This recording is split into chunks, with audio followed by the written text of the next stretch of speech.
Retour déjà. Allez, bonne matinée à tous. C'était Sophia Chouban, Sidi Riles. Tiens, c'est la région à découvrir peut-être cette période, parce que dans quelques mois, il va faire très très chaud là-bas. La matinale va continuer, je vous l'avais annoncé ce matin, parce que nous allons parler de ce fameux salon, le premier salon des études à l'étranger, 22, 23 et 24. Ça se passe à l'esplanade d'El Hamma, près d'un grand hôtel, c'est ça? Du Sofitel. Du Sofitel. Absolument. Bon, bah, très bien. Tu veux pas citer, elle le cite en premier. Pardon? C'est bien, ce que vous venez de faire. Oula. Non, je rigole, ne vous inquiétez pas. Bienvenue à vous. On va parler de ce fameux salon, ça tombe très bien. Bah, vous allez en parler. Olfa Nasri. Oui. C'est une première en Algérie? Non. Pour moi, Ouais. moi j'ai vécu en Algérie depuis 10 ans. D'accord. Ouais. Alors, premier passage télé. Tout à fait, oui. Alors, vous représentez FVL, Formation et Voyage Linguistique. Exactement. On va en parler dans quelques instants. EF est représenté ce matin par Tariq Zahzah, je ne me trompe pas sur la Absolument. prononciation. Vous êtes l'un des organisateurs de ce fameux salon. Vous êtes à la tête de EF, leader mondial des études à l'étranger. À la tête de la région Afrique du Nord. Hein. J'avais bien compris. EF, on resitue géographiquement parlant, on parle bien sûr de l'Algérie.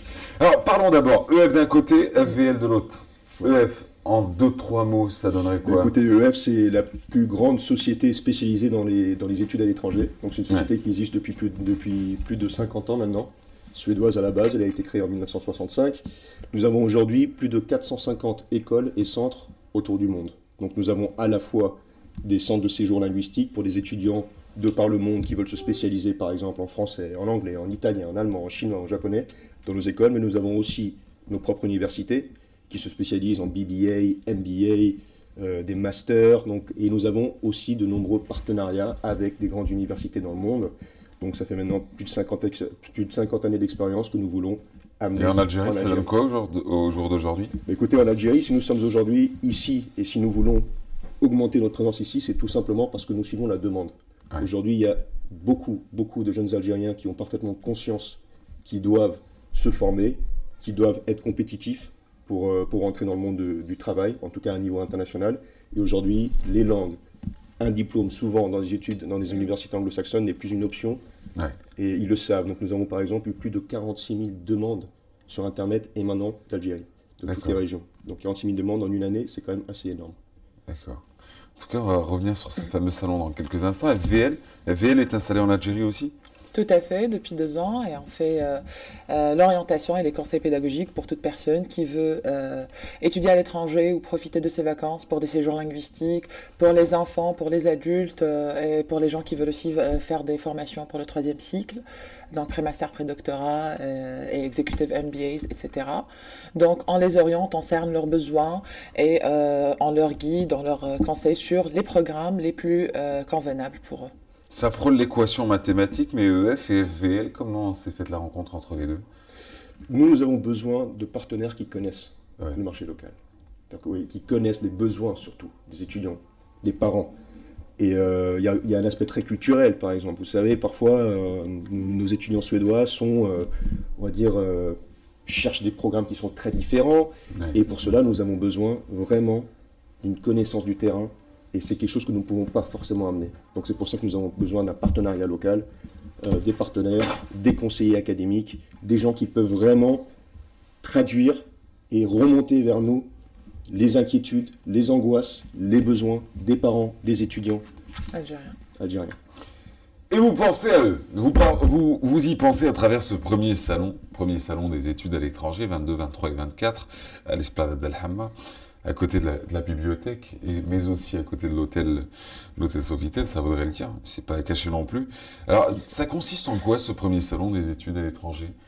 C'est une première expérience en Algérie ou c'est une première expérience aussi de par votre parcours aussi à l'étranger? En Algérie uniquement. En Algérie. En Mais France, bon, ça existe dans Au d'autres niveau, pays aussi? au niveau de EF, nous avons organisé et nous avons sponsorisé des événements tels que l'Edu Expo dans plus de 30-40 pays. D'accord. Tout simplement parce qu'encore une fois, nous avons vu qu'il y avait des inquiétudes, des demandes et nous devons répondre à ces demandes. Donc nous voulons inviter aussi des spécialistes de l'éducation Ouais. algériens pour non seulement parler des études à l'étranger, mais aussi pour les conseiller au niveau local aussi, comment préparer ces études, qu'est-ce qu'il faut faire dès aujourd'hui pour avoir une vision à 4-5 ans. Donc nous allons avoir des professeurs d'université, des professeurs d'écoles privées, des professeurs de langue, certains représentants de sociétés multinationales ici en Algérie qui vont parler des besoins, par exemple CV, préparation de CV en anglais, donc qui vont prodiguer des conseils aux participants.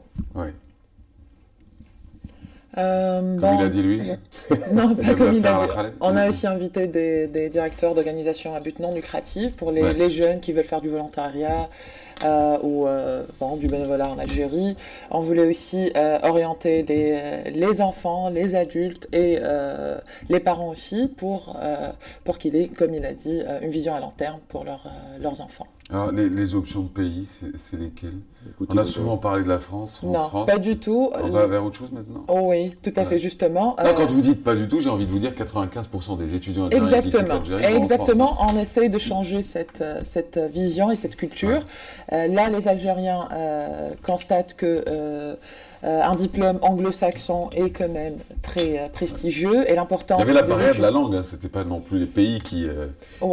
Si vous voulez, je vous ai parlé de plus de 40 000 demandes émanant d'Algérie, donc on peut vous donner des statistiques. Déjà. À peu près 85% de ces demandes étaient on se tournait plutôt vers des pays anglo-saxons. Ouais. Donc États-Unis, Canada, Angleterre, mais même des plus petits pays comme Malte, Afrique du Sud. Donc c'est justement pour cela aussi que nous avons...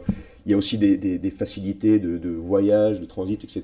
Donc nous avons ouvert un panel. Mais c'est souvent l'anglais qui prime. Mais nous avons quand même, de temps en temps, nous avons des choses assez intéressantes. Par exemple, nous avons compté plus de 300 Algériens qui étaient intéressés par le japonais. Ouais. Donc ils veulent aller au Japon. Il y a une grande communauté qui s'intéresse à la culture asiatique et japonaise en particulier. Absolument, ouais. Donc voilà, c'est confirmé. Nous avons quand même quelques étudiants qui vont partir. Oui, qui vont partir, qui sont partis déjà. Non, vous savez, les Algériens sont en général très compétents, très ambitieux. Il y a une jeunesse ici qui a envie de sortir, qui a envie de se former. Et ils s'ouvrent toutes les portes, ils ne se limitent pas. Ils ont juste besoin d'un peu d'aide pour être orientés. 22, 23 et 24, peut-être un mois avant de vous laisser repartir, ce serait lequel? Tous les jours. Venez tous les jours. D'accord. Venez tous les jours de 8h à 20h. Le plus important, c'est de venir, tout simplement. Il y a une session de coaching CV en anglais qui va se faire dès le premier jour, le 22. Donc, on va parler un peu des obligations, enfin, comment rédiger un CV pour une multinationale. Donc, c'est peut-être le premier jour. Un site internet, une page Facebook ef.com pour nous. Et EduExpo, Education Fair 2014 pour notre phare. Eh bien, très bien. Je vous souhaite bonne chance. Merci, on vous attendra. Eh bien, très bien. Notre matinée va continuer avec Hakim Salhi. Juste après, on se retrouvera pour parler cette fois-ci de l'association d'aide et de soutien aux personnes âgées. Vous le savez tous, c'est la journée mondiale de la famille. Et où en est-on en fin de compte sur cette fameuse question? Celle qui tendra de répondre à cette question, c'est Zohra Bouktaya et Hassan Houchati. Mais ce sera juste après Hakim Salhi.